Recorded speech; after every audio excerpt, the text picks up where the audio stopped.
মুসিবত আপনি রহমতের ভিতরে দেবেন। আল্লাহ আজকের এই যে দোকানটায় বলছি, এই দোকানদার অত্যন্ত ভালো মানুষ ছিল, আপনার দিনের কাজ করতে গেছে।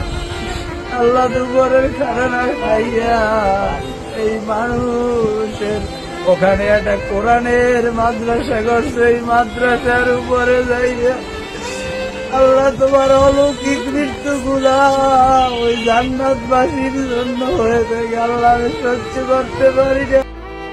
ঢাকা বিশ্ববিদ্যালয়ে ফজলুল হক মুসলিম হল, এই হলের ভিতরে গতকালকে এক যুবকে পিটিয়ে হত্যা করছে। নাউজুবিল্লাহ। হত্যা করার কারণ সে মোবাইল চুরি করছে। এটা কোনো কেউ দেখে না, কেউ জানে না, সন্দেহ করে একজনকে পিটাইছে এবং হত্যা করে ফেলছে। তার বাড়ি হচ্ছে আপনার বরগুনা জেলার পাথরঘাটা উপজেলার আপনার কাঁঠালতলী ইউনিয়নের সে ব্যক্তি, নাম হচ্ছে তুফাজ্জল। নাম কি? তুফাজ্জল। সে ব্যক্তি পাগল। গার্জিয়ান ছিল, বাপ মা মারা গেছে। এরপরে যে গার্জিয়ান সে হচ্ছে আপনার বড় ভাই। যখন বড় ভাইও মারা গেছে, বোনও মারা গেছে, ভাইও মারা গেছে, বাপও মারা গেছে, সে পাগল হয়ে গেছে। এখন সে রাস্তাঘাটে ঘুরে ঘুরে বেড়ায়।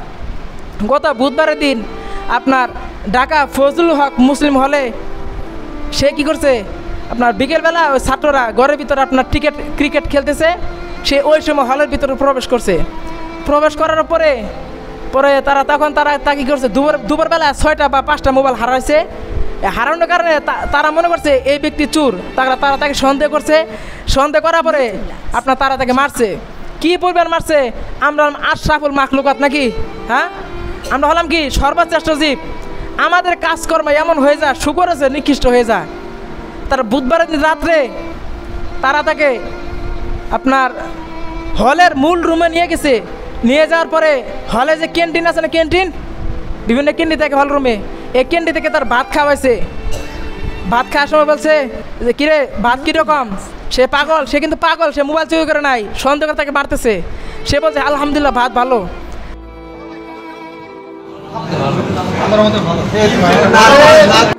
খাবার কেমন ভাই? বড় ভাই খাবার কেমন? তাকে একবার ভাত খাওয়াইছে, তারপর আচ্ছা মারছে, আবার ভাত খাওয়াইছে, আবার মারছে, আবার ভাত খাওয়াইছে, আবার মারছে। সন্দেহ করে একজন মানুষকে পিটিয়ে একবারে দুনিয়া থেকে পাঠাই দিছে। সাংবাদিকরা প্রশ্ন করছে যে তোমার যে মোবাইল, কয় হাজার টাকা মোবাইল হারাইছে? বলছে ভাই আমার 35,000 টাকা দামের মোবাইল হারাইছে। আপনি মোবাইল কিনলেন কীভাবে? আমি টিউশনি করে মোবাইল কিনছি। আর কয় আপনি মোবাইল মাত্র 35,000 টাকা দাম, সে কি চুরি করছে আপনি দেখছেন? বলে যার মোবাইল সে বলছে আমি দেখি নাই, তবে আপনি তাকে একবারে মেরে ফেললেন। ও সন্দেহকে মারছি, আবেগে।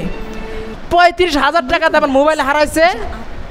এরপর কি করছে, সন্দেহের কারণে তাকে সারা রাত পিটছে।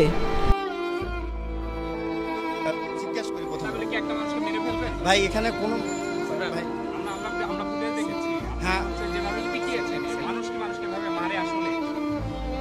এখন কথা হচ্ছে যে ভাই আমি হচ্ছে ওনাকে হচ্ছে যে জাস্ট শুধু আবেগের বসে আমার যে ফোনটা হারাইছে ভাই, মানে টিউশনি করে যে ফোনটা কিনি ভাই। হ্যাঁ আমি ঢাকা বিশ্ববিদ্যালয় 21 সেশন। আপনি 21 সেশন করে ঢাকা বিশ্ববিদ্যালয় একজন অপরাধী যদি হয়, আমাদের এর আগে অনেকগুলো ফ্রেন্ডের ফোন হারাইছে, এরা কোনো যোগাযোগ নিতে মানে কোনো পদক্ষেপ নেয় না, এবং আইনগতভাবে আমরা গিয়েছিলাম। একবার ভাত খাওয়াইছে, এরপর পিটছে, আবার ভাত খাওয়াইছে, আবার পিটছে, আবার ভাত খাওয়াইছে, আবার পিটছে। বাড়িতে ফোন দিছে, সে মোবাইল চুরি করছে, এখন আপনারা তাকে সারিয়ে নিয়ে যান। বাইরে থেকে বলছে সে পাগল, তার বাপ নাই, বাপ মারা গেছে মোটরসাইকেল অ্যাক্সিডেন্টে, মা মারা গেছে, বোন মারা গেছে অ্যাক্সিডেন্টে, বড় ভাই আসছিল পুলিশ, সে আপনার তাকে দেখাশোনা, বড় ভাই মারা গেছে। পরিবার তার দেখাশোনার মতো আর কেউ নাই, কে হয় না, একমাত্র আছে বড় ভাইয়ের বউ আছে ভাবি। ভাবি বলছে সে পাগল, আপনারা তাকে মাইরেন না, তাকে আপনার পুলিশে হস্তান্তর করেন। তবু তারা মানে নাই।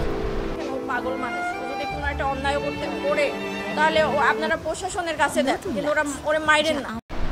আমরা হলাম আশরাফুল মাখলুকাত। আমাদের কাজকর্ম যদি এটা হয় তাহলে আপনার কোন দিকে যাবেন?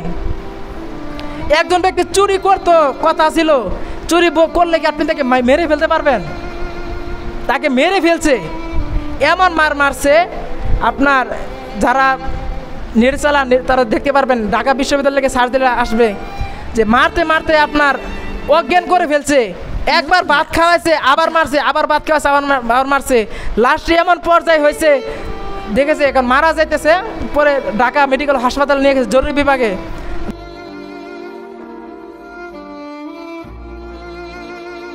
ডাক্তাররা পরে মৃত ঘোষণা করছে।